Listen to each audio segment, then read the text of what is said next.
Radhe Radhe my friends, स्वागत है आपका आपके अपने चैनल श्री राधे कृष्णा पर। फ्रेंड्स, कैसे हैं आप? आई होप आप जहाँ भी हैं बहुत खुश हैं, एकदम स्वस्थ हैं, मज़े में हैं, आनंद में हैं। फ्रेंड्स, आज मैं आपके साथ शेयर करने जा रही हूँ एक कंजूस सेठ की कहानी, जो कि नगर के धनी मानी व्यक्ति थे, पर दान देने के नाम पर वह साफ मुकर जाते थे और मना कर देते थे कि मुझे किसी की कोई सहायता नहीं करनी है। और यही उनका नियम था। कोई भी उनके दरवाजे पर आता, कोई भी उनके उनसे सहायता लेने आता, मांगने आता, तो वह उसे साफ मना कर देते थे। और जो उनकी पत्नी थी, वह बहुत ही भगवत भक्त थी, वह ठाकुर जी की बहुत बड़ी भक्त थी। तो जो सेठ थे, उनका नाम था कृष्णदास। कृष्णदास जो थे, वे व्यापारी थे बहुत बड़े नगर के।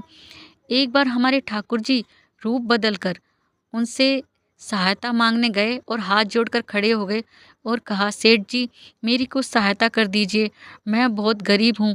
मेरे जो पुत्र है, उनका नामकरण संस्कार है, उसका नामकरण संस्कार करने के लिए मेरे पास पर्याप्त धन नहीं है और आप मेरी कुछ सहायता कर दीजिए। सेठ जी ने कहा, देखो, मेरे पास कोई धनवन नहीं है। तो व्यक्ति ने कहा कि आप इतने बड़े सेठ जी हैं, आप मेरी थोड़ी सहायता तो कर ही सकते हैं। तो सेठ ने सोचा कि ये ऐसे तो पीछा नहीं छोड़ेगा। कहा, ठीक है, कल आना, मैं तुम्हारी सहायता कर दूंगा। तो उस व्यक्ति ने हाथ जोड़कर बड़े ही सरल स्वभाव में दीन होकर हाथ जोड़कर कहा, ठीक है सेठ जी, जैसा आप कहें। कल उसी समय वह व्यक्ति फिर आ गया और हाथ जोड़कर खड़ा हो गया और कहा, सेठ जी, आपने कहा था कल इसी समय आना, तो आप मेरी सहायता कर दीजिए। तो सेठ ने सोचा कि कल आने के लिए कहता हूँ। तो सेठ जी ने कहा, कल आना, आज मेरे पास कुछ धन नहीं है। तो उस व्यक्ति ने फिर हाथ जोड़कर सरल होकर कहा, ठीक है सेठ जी, जैसा आप कहें। तो फिर वह व्यक्ति चला गया। अब तो सेठ जी ने दुकान वालों से कह दिया, जो और व्यक्ति थे काम करने वाले, कि जैसे ही वह व्यक्ति दिखे मुझे पहले बता देना। तो और मन में सोचने लगे, कैसा ढीठ व्यक्ति है, कोई खुद का स्वाभिमान ही नहीं है, अभिमान ही नहीं है, रोज़ आ जाता है जब भी मैं कहता हूँ। तो बहुत दिनों तक ऐसे ही ठाकुर जी से, जो सेठ जी थे, वो चक्कर लगवाते रहे और ठाकुर जी रोज़ आते और हाथ जोड़कर खड़े हो जाते। तो एक बार जो सेठ जी थे, उन्होंने सोचा कि ऐसे ही है, पीछा नहीं छोड़ेगा। तो सेठ जी ने खोटे सिक्कों का एक थैला भरा और वह जो गरीब व्यक्ति था, दीन व्यक्ति था, जो कि फिर आ गया था सहायता मांगने, उसे देकर कहा कि ये लो। तो जो हमारे ठाकुर जी हैं, वह तो अंतर्यामी हैं, उन्होंने वह देखा थैला खोलकर, कहा, सेठ जी, ये तो खोटे सिक्के हैं, फूटी कोड़ी है, इनका भला क्या उपयोग हो सकता है, इनका मैं क्या करूँगा, ये मेरे किसी काम के नहीं। तो सेठ जी ने कहा, देखो, मेरे पास यही है। तो ठाकुर जी ने कहा, ठीक है सेठ जी। और ठाकुर जी उस थैले को लेकर सीधा सेठ जी के घर पहुँचे, जहाँ उनकी जो धर्मात्मा पत्नी रहती थी, भगवान को मानने वाली पत्नी रहती थी, जिनका नाम लक्ष्मीबाई था।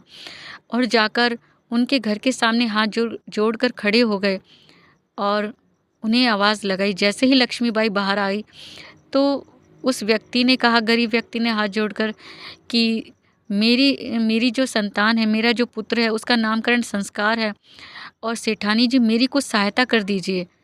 तो सेठानी के दरवाजे से कभी कोई खाली नहीं गया, वह बहुत दानी थी। तो उन्होंने कहा, ठीक है, मैं कुछ करती हूँ आपके लिए। सेठानी अंदर गई, तिजोरी में देखा तो उनकी एक जो पिताजी ने दी थी नाक में पहने जाने वाली कील, जो कोका बोलते हैं, वो उनके पास रखा था, जो बहुत ही अमूल्य था, महंगा था, जिसमें हीरे मोती जड़े थे और सोने की थी। तो वह उसने उस गरीब व्यक्ति को, उस ज़रूरतमंद को दे दी और कहा, देखो, इसे तुम बेचोगे तो बहुत सा धन मिलेगा, जिससे तुम अपने पुत्र का जो नामकरण संस्कार है, वह कर सकते हो बहुत अच्छे से। तो जो व्यक्ति था, उसने हाथ जोड़कर धन्यवाद किया सेठानी को और अब वह सीधे सेठ जी के दुकान पर पहुँचे, जहाँ वह व्यापार करते थे, वहाँ पहुँचे और कहा, सेठ जी, देखिए, वैसे तो आपने मुझे खोटे सिक्के दिए हैं, जो किसी काम के नहीं हैं, तो आप ये लीजिए, इसे रख लीजिए और मुझे थोड़ा धन दे दीजिए। सेठ जी ने जैसे ही उस नाक में जो पहने जाने वाली कील को देखा, उस कोके को देखा, तो देखकर समझ गए कि ये तो सेठानी का है। और उन्हें देखकर क्रोध आ गया, तो उस व्यक्ति से कहा कि ठीक है, मैं तुम्हें धन दे दूँगा, मैं इसे अभी रख देता हूँ, तुम कल आना, मैं कल तुम्हें धन दूँगा। तो उस दीन व्यक्ति ने, उस गरीब व्यक्ति ने कहा, देखिए कल आप ज़रूर मेरी सहायता करेंगे ना, मुझे धन देंगे ना? बहुत ही सरल होकर कहा। तो सेठ जी ने कहा, देखो अब तो तुमने मुझे मेरे पास ये सामान भी गिरवी रख दिया है, ये ज़ेवर गिरवी रख दिया है, तो मैं तुम्हें धन ज़रूर दूँगा, पर तुम कल आना। तो उस व्यक्ति ने बड़े ही सरल भाव से कहा हाथ जोड़कर, ठीक है सेठ जी, जैसा आप कहें। और फिर वह व्यक्ति चला गया। सेठ जी अब गुस्से में तमतमाते हुए अपने घर पहुँचे और घर पहुंचकर लक्ष्मीबाई जी से कहा कि लक्ष्मीबाई, लक्ष्मीबाई, जैसे उनकी पत्नी बाहर आई तो कहा कि जो तुम्हारे पिता से तुम्हें वह नाक में पहने जाने वाली कील मिली थी जिसमें हीरे मोती जड़े थे, वे कहाँ हैं? मुझे अभी चाहिए। तो लक्ष्मीबाई ने कहा कि ऐसा क्या हुआ जो आपको अभी चाहिए? तो सेठ जी ने कहा कि मुझे कुछ काम है, अभी ला कर दो। तो लक्ष्मीबाई ने कहा ठीक है, मैं ला कर देती हूँ। और सेठ जी ने गुस्से में कहा कि अगर वह नहीं मिली मुझे इसी समय, तो मैं देखना क्या करता हूँ। लक्ष्मीबाई समझ गई कि सेठ जी बहुत गुस्से में हैं। तो लक्ष्मीबाई ये भी सोच रही थी कि अब मैं कहाँ से ला कर दूँ जो वह मांग रहे हैं, नाक में पहने जाने वाली कील। तो उन्होंने दरवाज़ा बंद किया और उन्हें कोई रास्ता नहीं नज़र आ रहा था, कोई विकल्प नज़र नहीं आ रहा था। तो उन्होंने सोचा कि अब मैं अपने प्राण त्याग दूँगी, इसके सिवा मेरे पास कोई रास्ता नहीं है। और मैं इसलिए प्राण नहीं त्याग रही कि मैंने कुछ बुरा काम किया है या बिना पूछे कोई काम कर दिया, यह तो मुझसे भूल हुई है। पर एक गरीब की सहायता की मुझे इस बात का संतोष है, पर मैं इसलिए प्राण त्याग रही हूँ कि कोई मेरे पति पर कलंक ना लगाए, उन्हें दोष ना दे। और हे ठाकुर जी, हाथ जोड़कर बोली, आँख बंद कर कर बोली, हे ठाकुर जी, जो मेरे जीवन की बची हुई भक्ति है वह मेरे पति को दे देना, और जो मेरा बचा हुआ पुण्य है वह भी मेरे पति को दे देना। ऐसा कहकर और मुझे ठाकुर जी क्षमा कर देना। और वह जैसे ही विष पीने के लिए वह प्याला उठाने लगी तो उसमें खनक से आवाज़ आई। जब लक्ष्मीबाई ने उसमें देखा कि आवाज़ किस चीज़ की है, तो देखा कि ये वही नाक की कील है जो उसके पिताजी ने दी थी। लक्ष्मीबाई को बहुत आश्चर्य हुआ, और पर वह खुश थी और उन्हें पता था कि ये ठाकुर जी की लीला है। तो वह नाक नाक की कील लेकर पहुंची सेठ जी के पास और कहा, लीजिए। तो सेठ जी ने देखा तो उन्हें अपनी आंखों पर विश्वास नहीं हो रहा था। तो वह सोचने लगे, अभी तो मैं इसे तिजोरी में रख के आया था अपनी दुकान पर। तो उन्होंने कहा, ये तुम्हारी है? तो सेठानी ने कहा, हाँ, आप कैसी बात कर रहे हैं, ये मेरी तो है, देखिए वही सोना, वही हीरे मोती जड़े हैं। तो सेठ ने कहा, ठीक है, मैं आता हूँ। सेठ जी सीधे अब अपनी दुकान पर आए जहाँ वह व्यापार करते थे। जैसे ही उन्होंने तिजोरी खोली तो वह जो उन्होंने नाक की कील रखी थी वह अब उसमें नहीं थी। सेठ जी को समझ में आ गया कि यह ठाकुर जी की ही लीला है। और अब वह सोचने लगे कि देखिए, मन में सोचने लगे कि ठाकुर जी रोज़ आते थे, मेरे सामने हाथ जोड़कर खड़े होते थे, और मैं मूर्ख, मैं पापी, उन्हें पहचान भी नहीं पाया, और मैंने तो कभी उनकी पूजा अर्चना भी नहीं की। मैं इतना पापी हूँ, भला मुझे दर्शन हो गए। और ये सोचकर रोने लगे कि मैंने ठाकुर जी को पहचाना नहीं। और वह अपने घर पहुँचे और हाथ जोड़कर अपनी पत्नी के सामने बैठ गए और कहा, मुझे पूरी बात बताओ, क्या हुआ? तो पत्नी ने पूरी बात बताई कि ऐसे वह दीन व्यक्ति मेरे पास सहायता मांगने आया और मैंने उसे नाक की कील दी, पर मुझे पता नहीं वह आपके पास कब पहुंचा। तो अब सेठ जी को सारी बात समझ आ चुकी थी, और जो सेठानी थी उन्होंने भी सारी बात समझी। जब सेठ जी ने सारी बात बताई उन्हें, तो अब दोनों जो थे वह ठाकुर जी के सच्चे भक्त हो गए, उन्हीं की सेवा में लगे रहते।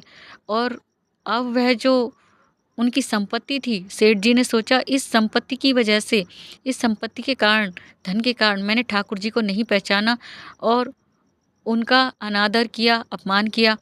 तो अब यह संपत्ति मैं सारी दान में दे दूंगा, ज़रूरतमंदों की सेवा के लिए खर्च करूंगा इसे। तो अब सेठ जी बहुत भंडारे करने लगे, ज़रूरतमंदों को दान देने लगे, जो ज़रूरतमंद होते उनकी सहायता करते, भंडारे लगवाते। बहुत सी उन्होंने जो है गरीबों की सहायता की।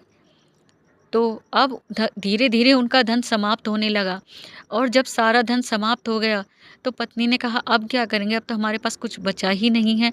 तो सेठ जी ने कहा कि अब जिन्होंने हमें भक्ति दी है, जिनके हम भक्त हैं, वही हमारा भरण पोषण भी करेंगे। तो सेठ और सेठानी दोनों पंढरपुर आ गए और विट्ठल भगवान की सेवा करने लगे।